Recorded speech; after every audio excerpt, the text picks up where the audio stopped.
Hello guys, welcome back to Loggery. I hope all of you are doing great. In this video, I'm going to talk about how to attempt CLAT paper. I'm going to talk about how to make sure कि आप negative marking को अपने marks जो हैं वो lose out नहीं करो. Sequence, order of sections कैसे decide करना चाहिए, time management कैसे करनी चाहिए, tips and tricks related to how to attempt each section, how to handle anxiety. All of this I'm going to talk about. This is a discussion, तो थोड़ी लंबी video हो सकती है. मैं क्विक वाली वीडियो नहीं बनाना चाहती थी. I want to have this talk with you. I want कि आप जो है, अगर आपको डर लगे तो ये वीडियो एक है जो आप आकर इसको देखो. आपको मोटिवेशन चाहिए, आपको अपने आप को समझाना है, तो ये वीडियो देखकर आप अपने आप को समझा पाओ. Let's start with the discussion and I am sorry for the long video. Not too long, but yes, I want to have some kind of chit chat with you. First of all, it is very important to have that right mindset. ठीक है. और mindset को कैसे define करेंगे हम? देखो यार, mindset जब मैं कह रही हूँ कि एक स्ट्रांग माइंडसेट चाहिए, उससे मैं क्या कह रही हूँ? देखो, बहुत सारे बच्चों को मेंटोरशिप दी है, बहुत सारे बच्चों से बात होती है through different mediums, as a YouTuber, as a lawyer, as an advocate. When you talk, मतलब कितने सारे एग्जाम्स देते हैं बच्चे and you get to talk a lot, because lawyer का ना डायरेक्ट पब्लिक से वास्ता पड़ता है, right? And as a YouTuber also I talk to so many people, so many students. और एक बात मुझे समझ में आई है कि एक चीज़ जो हर कोई जो सक्सेसफुल है और स्पेशली जो एग्जाम क्रैक करके आता है, वो है माइंडसेट. ठीक है. तैयारी हर कोई करता रहता है, पर क्या आप इस वर्ड में देख सकते हो, माइंड को एक ऐसे तरीके से सेट कर देना कि वो आपको एग्जाम को क्रैक करने में हेल्प करे. That is mindset. कैसा माइंडसेट होना चाहिए? मैं आपको यहाँ पे ऑप्शंस देती हूँ. एक माइंडसेट है काम, आप बहुत शांति से बैठे हो, ठीक है ना, आप जॉय के अंदर हो कि चलो यार, जिस एग्जाम के लिए मैं इतने दिनों से प्रिपेयर कर रहा था वो फाइनली होने वाला है और अब मैं उसको दूंगा. और आप एक हैप्पी मूड में जाकर एग्जाम देकर आते हो और वरी का तो कुछ है ही नहीं, ठीक है ना. आपने अपने आप को, और दूसरी साइड हम बात करेंगे अभी डिटेल में, काम की जगह वरी है, व्हाट इफ्स हैं बहुत सारे कि अगर नहीं हुआ क्या होगा, बहुत सारी टेंशन है, सैड मूड है क्योंकि आपको कहीं ना कहीं लगता है कि यार मेरे से तो नहीं क्लियर हो पाएगा, अब मैं नेक्स्ट क्या करूँगा क्योंकि ये तो होने नहीं वाला है. आप इतना सारा, एक मिनट, जब मैंने पहले काम, जॉय, हैप्पी मूड बोला तो दिमाग के बीच में से कुछ वजन कम हुआ. वरी, टेंशन, सैड मूड बोला, हैवी हो गया. ये वर्ड ही बहुत हैवी है और ये भार उठा करके मोस्टली बच्चे एग्जाम देने चले जाएंगे और वो एक्सपेक्ट करेंगे कि वो करेक्ट डिसीजंस ले पाएं, कुछ correct decisions with regard to sequence, time management, ये सब कुछ कर पाएं, काम भी रह पाए इस सब केओस के अंदर. तो यहाँ पर एक तो है केओस वाला माइंडसेट, ठीक है ना, और एक है पीस वाला माइंडसेट. ठीक है. तो कौन से वाला लेकर जाना चाहिए? मुझे पता है, हम सबको पता है पीस वाला लेकर जाना चाहिए, बट कोई भी इस बारे में सोचता ही नहीं है कि हमें पीसफुल माइंडसेट चाहिए to crack any exam, to give an exam peacefully. हमें ये लगता है कि अगर एनएलयू में एडमिशन नहीं होगा तो मेरी जिंदगी बिखर जाएगी. नहीं, जिंदगी नहीं बिखरेगी जब तक आप नहीं उसको बिखरने दोगे. अगर आप आज सोच लेते हो कि मुझे अपनी ज़िंदगी में कुछ तो अच्छा करना है, मुझे अपनी ज़िंदगी में कुछ तो अचीव करना है और मैं उसके लिए जो करना पड़ेगा मैं वो करूँगा, तो फिर भाई आज सबसे पहली चीज़ जो करनी है वो पीसफुल माइंडसेट है. और होगा या ना होगा वो डिफरेंट स्टोरी है, बट एक गिल्ट जो है वो क्योटिक माइंडसेट से जाओगे तो उम्र भर गिल्ट होगा. यार करने को तो कर सकते थे, बट मुझे किसी ने बताया नहीं कि शांति से पेपर देकर आना था. अपने साथ एक चीज जरूर कैरी करना while you attempt the exam on the day, that is peace. And अभी से अपने आप को ट्रेन करने की कोशिश करो, आंखें बंद करो, sit down and think of the day of the exam. Imagine that examination hall where you are sitting, giving the exam, and tell yourself everything is working in my favor. God has made things so perfect for that day that everything worked in my favor. I'm calm, I'm joyous, I'm in a happy mood, I'm able to take right decisions. Can you do this? For next however कितने भी दिन रह गए हैं, चाहे कल ही exam और आज ये वीडियो देख रहे हो, आज के आज ही 3-4 बार ये अपने आप को बताओ. This is very important because CLAT वाले आपका माइंडसेट चेक करते हैं, because as a lawyer being calm is very important. हर स्टेप पे आप किसी और की प्रॉब्लम सॉल्व करने वाले हो एज अ लॉयर, एंड काम रहना बहुत ज़रूरी है. Winning and losing, you are tested every freaking day as a lawyer, every minute you are being tested, and for that mindset is very important, and a calm mindset can take you places and a chaotic one can leave you behind. So this is the most important thing. अपने आप को विश्वास दिलाओ कि यार मेरे में इतनी तो है कि भाई जो मैं ठान लूँ ना वो तो फिर मैं करके दिखाता हूँ. और अगर अभी तक लगा कि नहीं, ठाना नहीं जाता, माइंड जो है वो मुझे कंट्रोल कर लेता है, तो बताओ अपने आप को ताकत है तुम में. एंड यस, जो ये थॉट है कि अगर एनएलयू में नहीं गए तो बहुत बढ़िया बात है यार. अगर नहीं गए तो और भी बहुत सारी ऑप्शंस है, नंबर 1.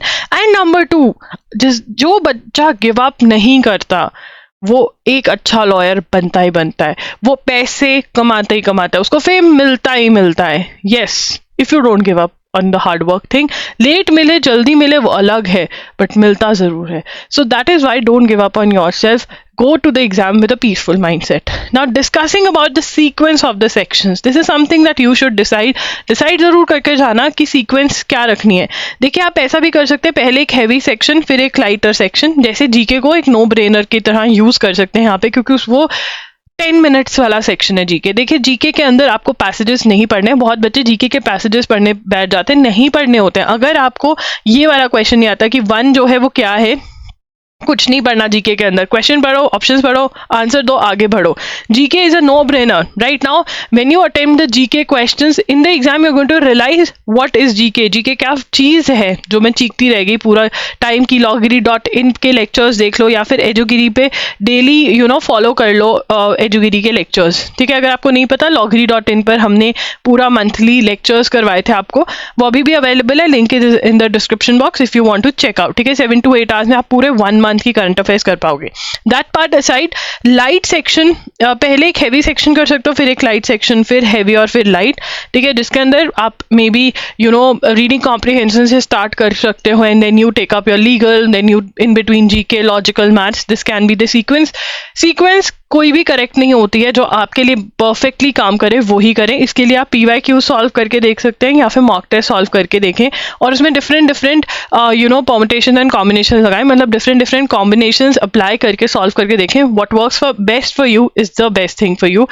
किसी का भी ऐसा मत कॉपी करना कि अरे टॉपर ने ऐसा किया था तो मैं ऐसा करूंगा. नहीं, अपना दिमाग लगाओ.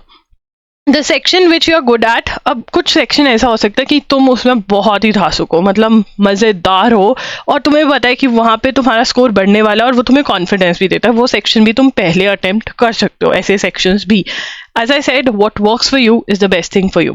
Next is time management. देखो यार, जीके को 10 मिनट से ज़्यादा नहीं देना है. फटाफट से क्वेश्चंस पढ़ो, आता है सॉल्व करो, नहीं आता छोड़ दो, आगे बढ़ जाओ. सिंपल. मैथ्स को 10-15 मिनट से ज़्यादा नहीं दे सकते because of the number of questions. इतने मार्क्स ही नहीं आपको वो रिटर्न में दे रहा, तो ज़्यादा टाइम नहीं वेस्ट कर सकते. अनलेस एंड अनटिल आपके बाकी सारे सेक्शंस हो गए, फिर आप आ सकते हो. रीडिंग कॉम्प्रिहेंशन 25 से 30 मिनट में होने चाहिए. Legal aptitude 35 minutes. Critical reasoning 25 to 30. देखिए लीगल एप्टीट्यूड, लीगल रीजनिंग पे ज़्यादा टाइम लगता है बिकॉज वहाँ पे पैसेजेस अलग है, फिर अंदर क्वेश्चन में भी चीज़ें अलग अलग होती रहती है. कॉन्ट्ररी टू रीडिंग कॉम्प्रिहेंशन, जहाँ पे आपने एक बार पढ़ा और comparatively easier then your legal reasoning and critical also. तो इसलिए इनको कम टाइम देना है, इसको ज़्यादा देना पड़ेगा. ठीक है, तो बेसिकली यहाँ पर टाइम लगा के जो बचा कुचा टाइम है वो तीनों सेक्शन में सेटल करना है. ट्राई करो कि आपका पेपर 1 hour 50 मिनट्स में खत्म हो जाए, क्योंकि 10 मिनट्स जो है वो आपका रोल नंबर फिलिंग, ये वो ऐसा होता है. एंड प्लीज वहाँ पर बेल्स बजेंगी, वहाँ पर साइलेंस नहीं होने वाली है.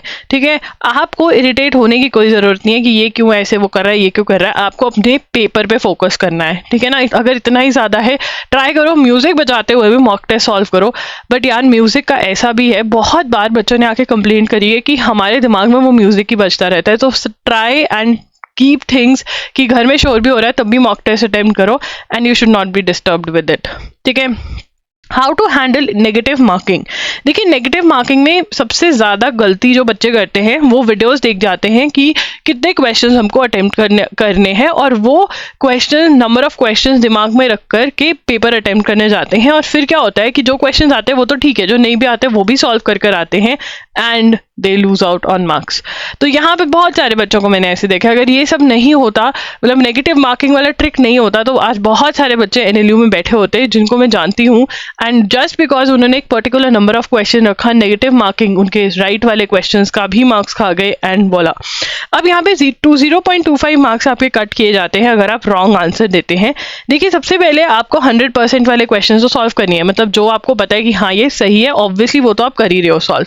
फिर आप कर सकते हो 50% वाले, जिसमें आप 2 ऑप्शंस, एनी 2 ऑप्शंस आप क्रॉस आउट कर पा रहे हो। अगर आप एनी 2 ऑप्शंस क्रॉस आउट कर पा रहे हो, आप ये वाले क्वेश्चन सॉल्व कर सकते हो, क्योंकि प्रोबेबिलिटी कहती है कि यार करेक्ट होने के चांसेस ये सही वो है। तो आपको कौन से क्वेश्चंस अटेम्प्ट करें, जो आपको 100% आते हैं प्लस जिन पे 50% चांस ले सकते हो। ये चीज करो, कोई भी वाइल्ड गेसिंग मत करो कि बैठे हैं बोर हो गए चलो ऐसे ही कर दो, not the right thing. Eliminate the option and then try to arrive at the correct answer. ये वाली चीज जो है लीगल, RC, लॉजिकल, इसके अंदर ये बहुत ज्यादा काम आती है। करंट अफेयर्स के अंदर थोड़ा डायरेक्ट भी कभी कभी कंफ्यूजन हो जाता है, तो क्वेश्चन पढ़ो और थिंक करके अपने दिमाग में आंसर कर दो, ताकि आपको कोई भी ऑप्शन जो है वो कंफ्यूज ना कर पाए। एंड अगर कंफ्यूज करे भी तो पहले वाले आंसर से आप उसको कंपेयर कर सको। Keep a count of 100% question, थोड़ा कॉन्फिडेंस बना रहता है कि यार मेरे 100% वाले कितने क्वेश्चन करें और 50% वाले राउंड अबाउट कितने किए। उसके बाद how to attempt the paper, read the questions and options very very carefully, mark words like correct, assumption, inference, क्या करना है, ठीक है। ये वाले पार्ट्स जो है अगर मार्क कर लोगे तो बहुत बढ़िया रहेगा, क्योंकि आपको आइडिया रहेगा।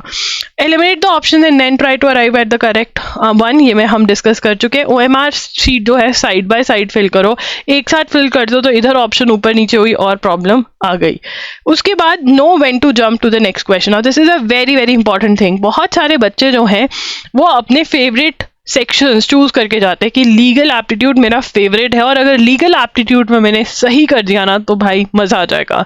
बट आप ये भूल जाते हैं कि वहां पर कोई भी ऐसा चीज नहीं है, आपको मैक्सिमम मार्क्स लेकर आने हैं, एंड वो कोई मैटर नहीं करता कि आप कौन से वाले सेक्शन में से वो मार्क्स लेकर आ रहे हैं।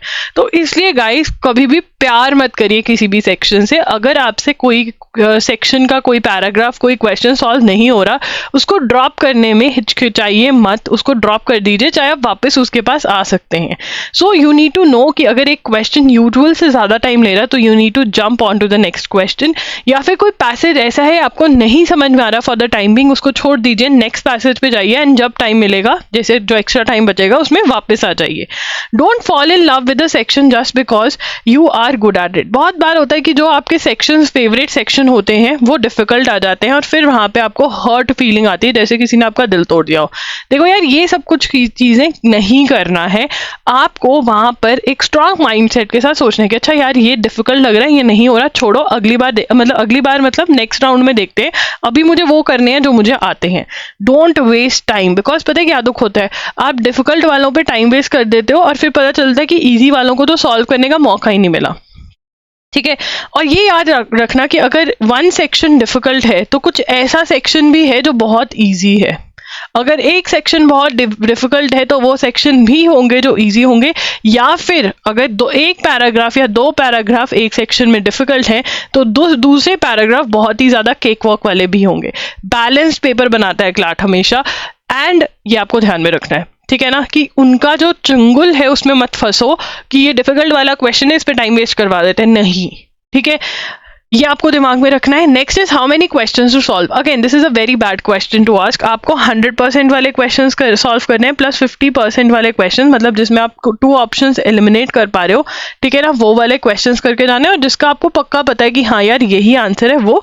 एंड कुछ ऐसे भी क्वेश्चन होते हैं जो आप लगा लेते हो हिसाब किताब की, नहीं ये नहीं है, ये नहीं है, वो वाले क्वेश्चन भी कर सकते हो, बट ब्लाइंडली वाइल्ड गेसिंग नहीं करनी है। This is something that I am going to tell about this question.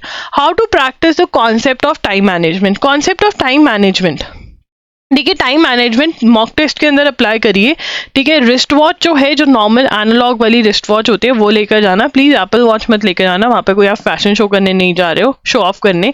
Normal watches he allowed है वहाँ पे, डिजिटल वॉचेस नहीं अलाउड है, ठीक है। Each section note down on now. यहाँ पर if it take more than, अब यहाँ पर ये प्रैक्टिस की बात हो रही है। जब आप प्रैक्टिस कर रहे हो घर पर, ठीक है, मान लो कोई सेक्शन बहुत ज़्यादा टाइम ले रहा है तो तब भी उसको सॉल्व करो एंड नोट डाउन करो कितना टाइम ले रहा है, क्या ले रहा है। अगर एक सेक्शन 5 to 10 मिनट्स एक्स्ट्रा ले रहा है वाइल इन सम 30 to 34, देखो 5 से 10 मिनट वाला तो आप मॉक टेस्ट सॉल्व करते रहो, उसी में हो जाएगा। 30 to 34 minutes, 30 minutes plus extra ले रहा है तो फिर उसके सेक्शनल टेस्ट सॉल्व करो और उस पर स्पीड बढ़ाने की कोशिश करो, ठीक है। ट्राई करो न्यूज़पेपर के एडिटोरियल्स पढ़ो, क्योंकि रीडिंग स्टफ बहुत ज़्यादा है, तो जितनी रीडिंग स्पीड बढ़ेगी और जो कि एक्चुअल रीडिंग से ही बढ़ सकती है वो करिए। एंड प्लीज़ अपनी रीडिंग स्पीड बढ़ाने का मतलब ये नहीं है कि आप आधी चीज़ें पढ़ें आधी नहीं। रीडिंग स्पीड का एक्चुअल मतलब ये होता है कि आप चीज़ों को पढ़ते हुए उनको प्रोसेस भी कर पाए। सिर्फ पढ़ना ही नहीं है, उनको समझकर प्रोसेस भी करना है। Not able to focus for 2 hours together, बहुत सारे बच्चों का ये प्रॉब्लम होता है। मॉक टेस्ट जो है वो ज़्यादा रिग्रेसली सॉल्व करें, ज़्यादा से ज़्यादा पढ़ने की कोशिश करें। एडिटोरियल, स्लीप मेडिटेशन जो है वो करें, अपने आप को बोलिए कि yes I can do it. And शांति और पीस की मेडिटेशन यूट्यूब पे मिल सकते हैं, आप वो कर सकते हैं। टाइम है क्या इंप्रूव करने के लिए? बिल्कुल है। 2 hours के लिए बेस्ट स्ट्रैटेजी मेरे लिए तो यही है कि मॉक टेस्ट सॉल्व करिए एंड न्यूज़पेपर में बैठकर या फिर जो भी आपको पढ़ना है चीज़ें 2-2 hours के स्टडी स्लॉट्स बनाइए।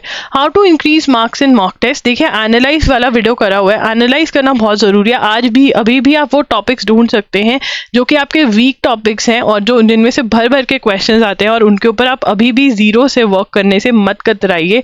तो आप एक अच्छा काम, मतलब आप अपने मार्क्स जो हैं वो इंक्रीज कर सकते हैं। स्टडी फ्रॉम स्क्रैच का मतलब क्या होता है? थ्योरी पढ़ो, मतलब कॉन्सेप्ट समझो, ठीक है ना, और फिर उसके बाद क्वेश्चंस जो हैं उनको प्रैक्टिस करो।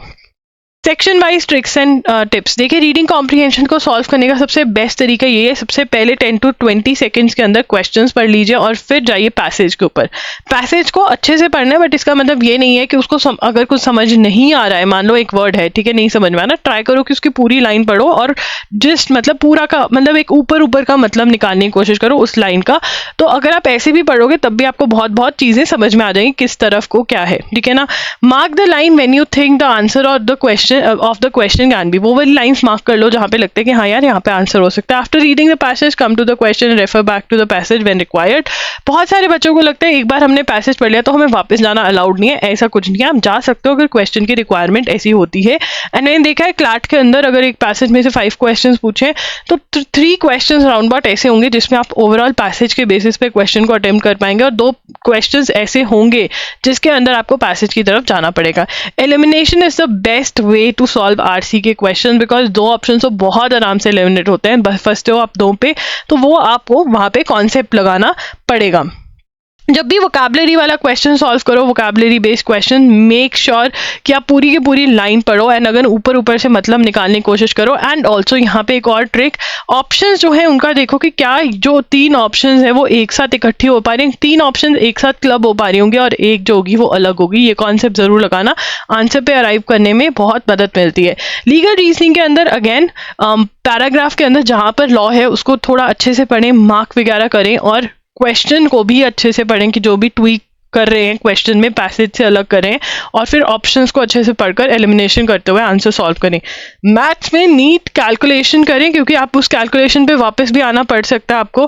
करंट अफेयर्स के अंदर क्वेश्चन पढ़ते ही आंसर जो है अपने दिमाग में ज़रूर बोलें, पैसेज पढ़ने की ज़रूरत नहीं है। Skip the passage, directly read the questions and answer them, ठीक है ना, ये आपको करना है। So yes guys, this is how you need to attempt. ये थोड़े टिप्स एंड ट्रिक्स थे, बट उससे सबसे ज़्यादा इंपॉर्टेंट चीज़ है माइंडसेट, ठीक है। और उसके बाद ये है कि आप थोड़े से क्वेश्चंस जो हैं वो आंसर करें, दैट इज आपकी सीक्वेंस क्या रहने वाली है, मतलब ऑर्डर जिसके अंदर आप सेक्शंस अटेम्प्ट करोगे, कितना टाइम किस सेक्शन को देने वाले हो, ये चीज़ें बहुत ज़्यादा मैटर करती हैं। इसकी आप प्रैक्टिस मॉक टेस्ट सॉल्व करके कर सकते हो, ये बहुत ज़रूरी है। एंड ऑल्सो एक बात और बताना चाहती हूँ, अगर आपको वहाँ पर जाके कुछ भी चेंज करना पड़ेगा या तो टाइम मैनेजमेंट में या फिर ऑर्डर में या किसी भी चीज़ में, तो आपको चेंजेस करने हैं। You should be open to it, open to change होने चाहिए। आप एक खुले माइंडसेट से जाइए, बिकॉज वहाँ पर अगर पेपर के अंदर कोई चीज़ डिफिकल्ट है, कोई चीज़ ईजी है, मान लो लीगल आपका बहुत ही स्ट्रॉन्ग सेक्शन है, लीगल डिफिकल्ट आ गया, बट इंग्लिश जो थोड़ा सा ठीक ठाक सा है वो ईजी आया, वो लग रहा है हो सकता है, तो आप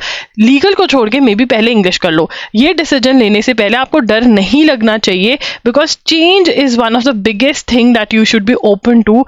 डिसीजन मेकिंग बहुत ही अच्छी होनी चाहिए आपकी, वहां पर सोच समझ के डिसाइड करिए, डरना बिल्कुल भी नहीं है, और अपने आप से एक ही क्वेश्चन पूछना है, what best I can do right now, what best I can do right now. अगर आप ये करेंगे तो बहुत सही रहेगा।